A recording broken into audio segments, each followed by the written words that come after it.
Good morning. Morning. We are on section 11. What is creation? Let's find out. Mm.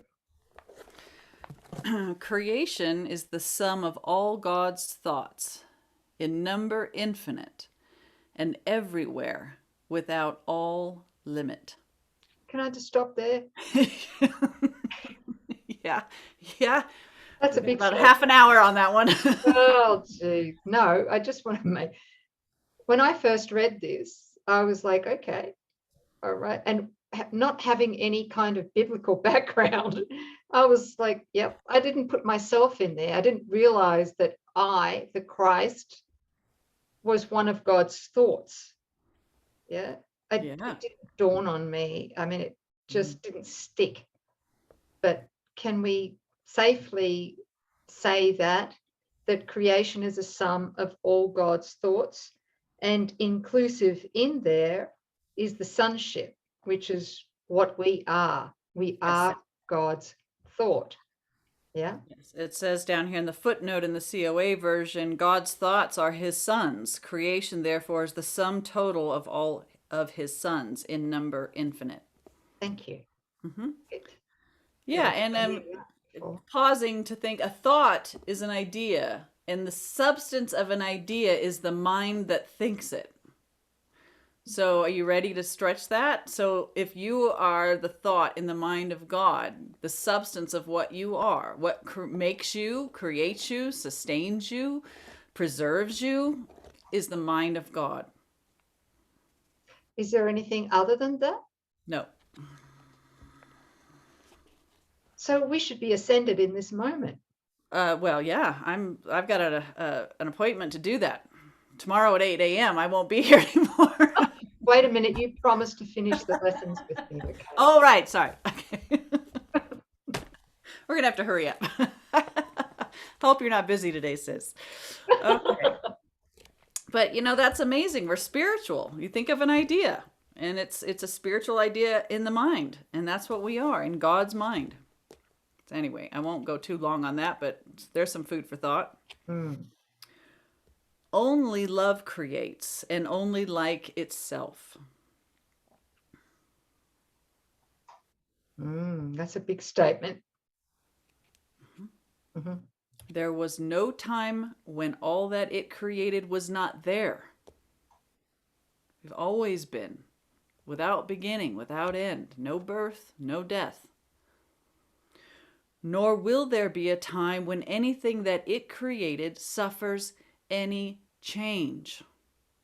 Oh, sis, that's interesting Hmm. because in the FIP version, it has, nor will there be a time when anything that it created suffers any loss. Nope. I like change, sorry. I'm a big fan of the word change because loss would be part of it, but you can't add anything to it. It cannot change. It cannot alter. It has not fallen. It can't be depleted. It's perfect in its whole, in its entirety.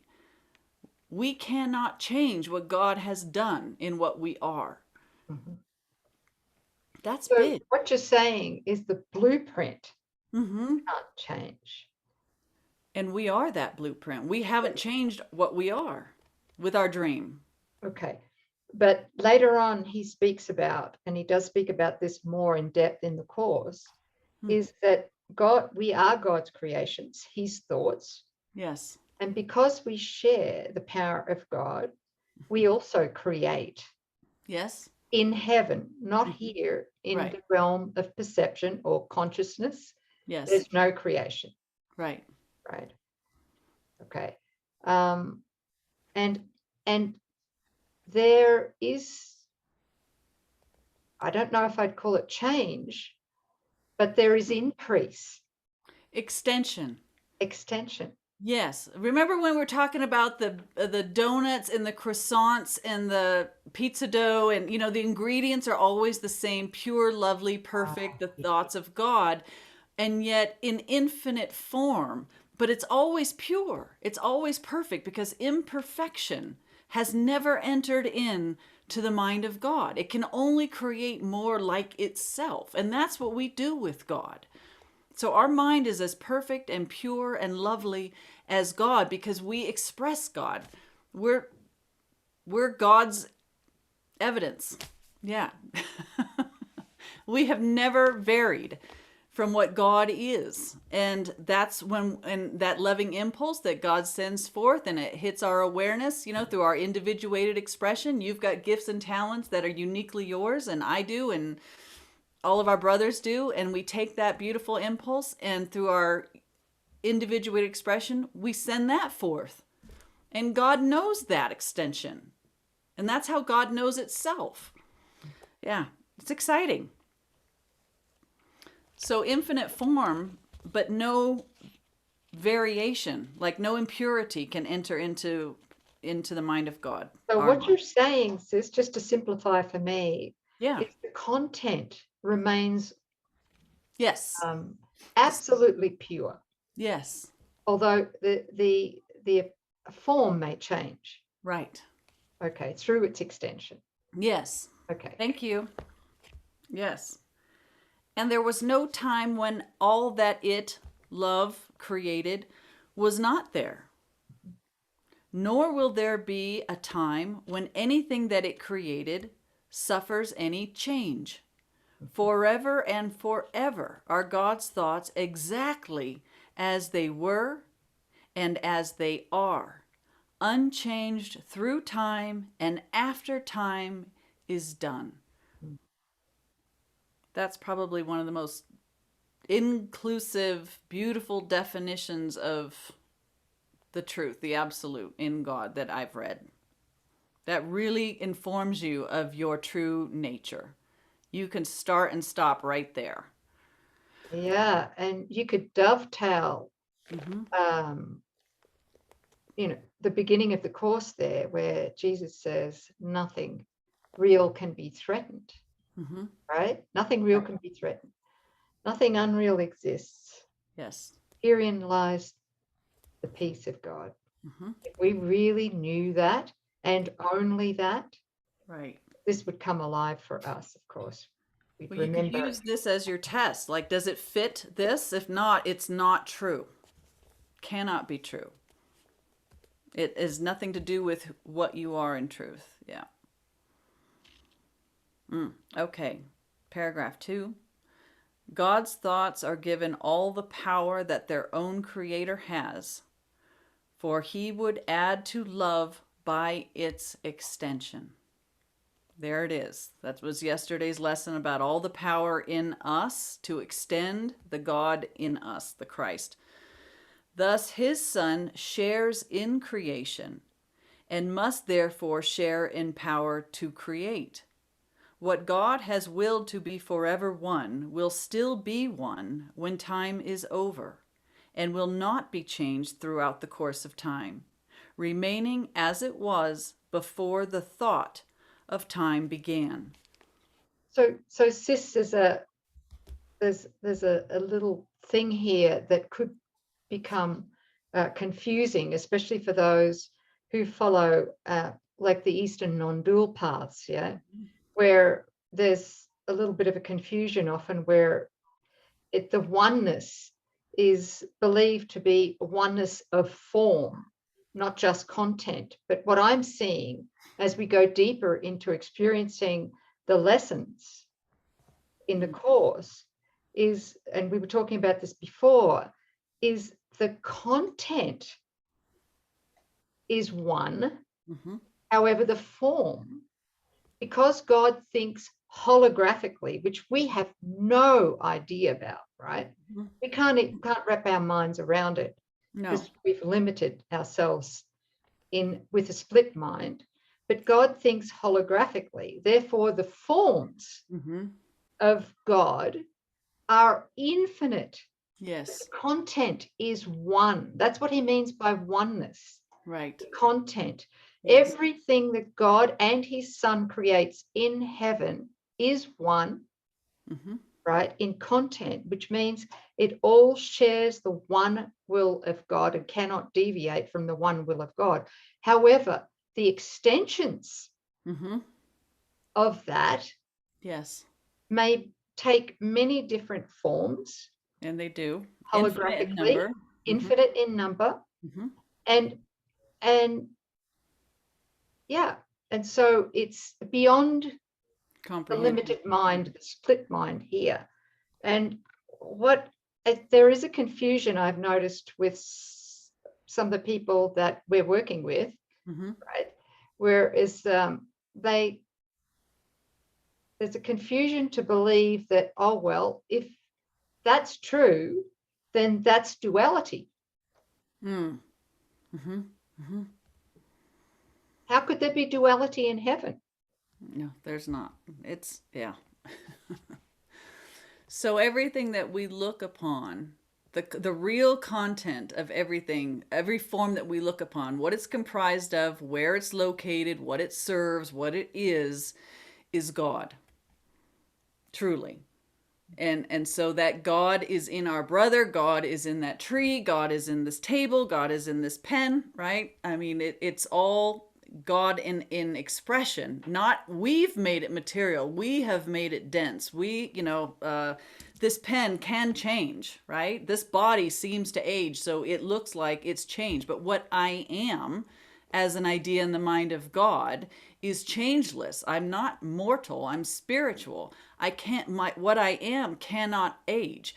The idea behind this pen is eternal. It never had a beginning, never had an end. It cannot be changed. It cannot be, but this, yes, I could snap it, throw it away, right? So that's how we start to learn to discern the real from the unreal. What's the thought behind the material object? What's the thought behind what we call a physical body? This is the realm of the real. Ideas in the mind of God. They're here, but for our distorted view, we make everything material. And then we say matter can change, matter can age, matter can get sick, matter can die. That's all the illusion. That's the separation, taking ideas and turning them into something material, matter-based. Yeah. Right. And giving them the laws, opposite laws of God. That's right. Yes. And limitation and vulnerability and guilt and fear, all of that we have overlaid onto real creation, which is what this is all about. What is real creation? So he's pointing to all the ways in which we can tell and judge what is real creation. God wills forever one, will still be one when time is over. So time has no effect at all on the real. The realm of the real is timeless. You have no initial birth date. You don't have an expiration date. You've always existed. You always will. You're as eternal as God is. Life eternal. That's what Jesus came to prove to us. He did prove it. Okay, so here we go, paragraph 3. He says, creation is the opposite of all illusions, for creation is the truth. Creation is the Holy Son of God, for in creation is His will complete in every aspect, making every part container of the whole. And this is what our sister Nouk was just talking about, this holographic nature. We can piecemeal a little bit out, but there's no way through an insane thought system that we can wrap our minds around what that means in its entirety. But knowing that the kingdom of heaven can be experienced in every single brother, but every single brother is within the kingdom of God, the whole. Every part container of the whole. Its oneness is forever guaranteed inviolate, forever held within His holy will beyond all possibility of harm, of separation, imperfection, and of any spot upon its sinlessness. I'm going to read that again. Creation, its oneness, creation's oneness, is forever guaranteed inviolate. It cannot be spoiled, it cannot be changed. It is forever held within God's holy will beyond all possibility of harm, of separation, imperfection of any kind, and of any spot upon its sinlessness. What a relief. Yeah.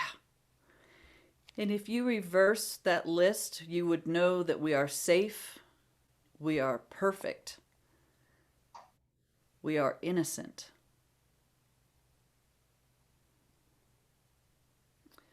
We are creation. We are the sons of God. We seem to be discreet and unaware of our eternal unity with Him, yet back of all our doubts, past all our fears, there still is certainty. For love remains with all its thoughts, its sureness being theirs. That's that light that's always within us. We can't get rid of it. We can't fully not know it. God's memory is in our holy minds, which know their oneness and their unity with their Creator.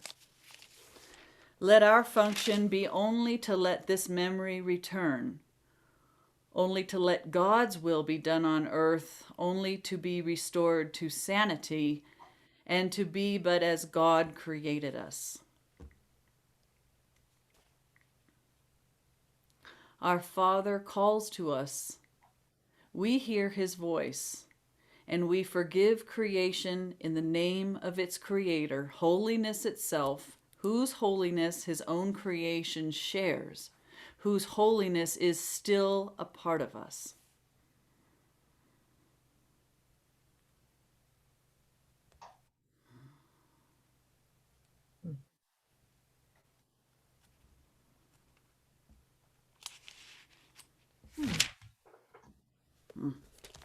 Thank you. Thank you. That would have been very helpful to me 30 years ago. Yeah. It saved me a decade or two. Yeah. We have a lesson to go with this, do we? Yes, 321. Okay. Shall we keep going? Sure. Yes, Are you reading it or you are. am I? Okay. Yeah. Lesson 321. Father, my freedom is in you alone.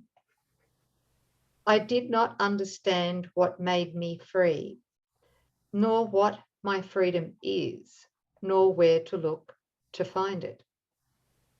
Father, I have searched in vain until I heard your voice directing me. Now I would guide myself no more, for I have neither made nor understood the way to find my freedom.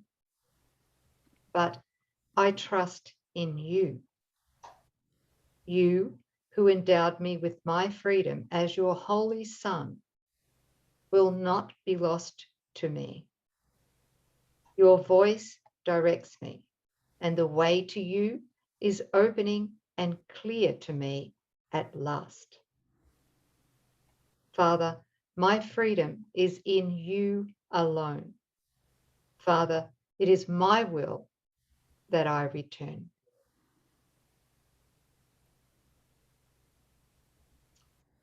Today we answer for the world, which will be freed along with us.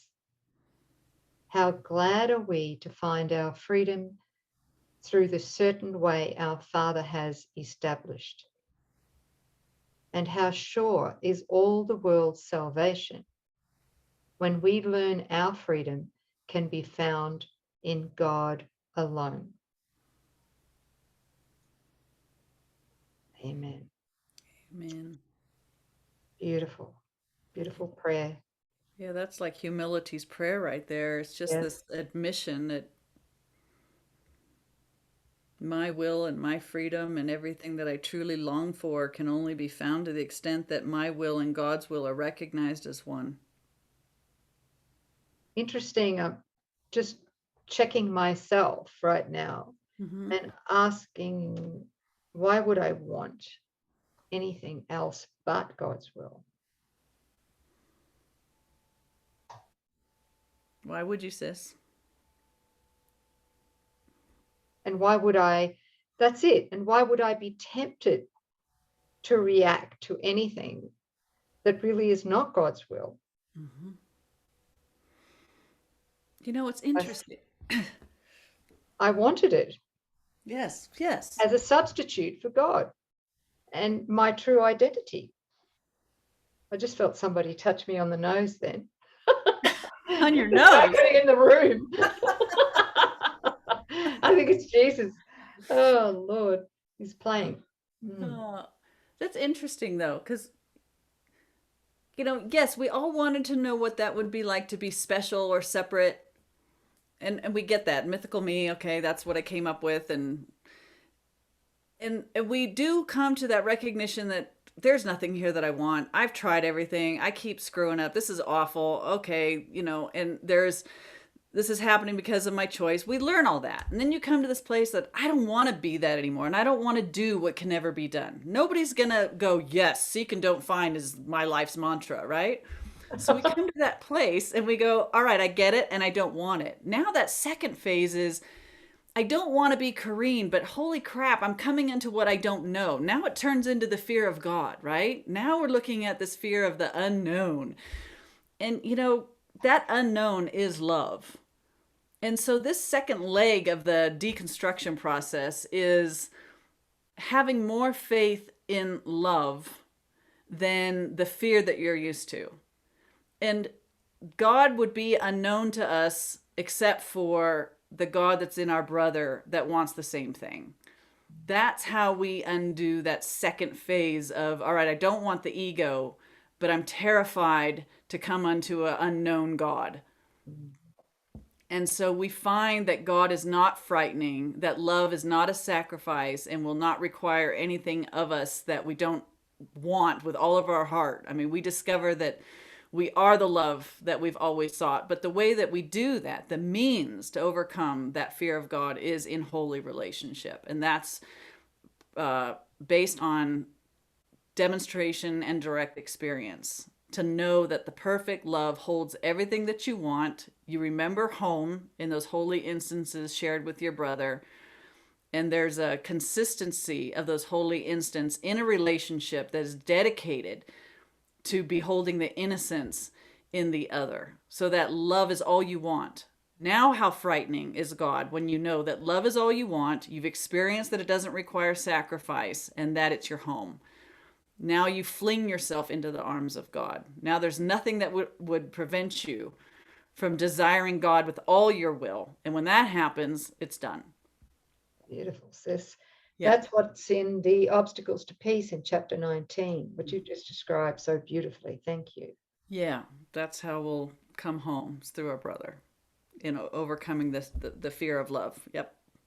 Which is the attraction to death. Yes. The fear of love is the attraction of death is what she's saying. Yes. We would rather die than awaken to love. And when you finally experience a holy love, that even saying that just sounds foreign in your mouth. You can't even imagine. Like, yeah.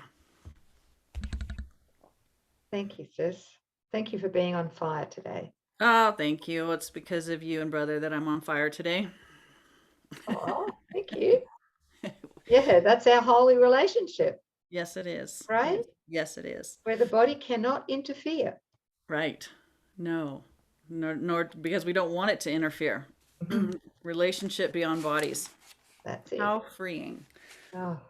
Yeah. All right, well, you guys. Thank you, beautiful family. Thanks for joining us. I hope we didn't give you too many stretch marks on the inside. Yeah. Yeah, I keep looking at this what is creation lesson and going, let me just pull out these, you know, one-liners about what creation is and create a diagram for myself or something. It's just like be a beautiful checkpoint or something. Anyway, well, but we're feeling fear, come back to this and go, no, this is what I am. This is God's will. This is my will. Maybe I will. I don't know. We'll see. Do it for us. Okay. Yeah. Please. Doing it for the one. All right, you guys. We'll see you next time. See you tomorrow. Okay. Bye. Bye.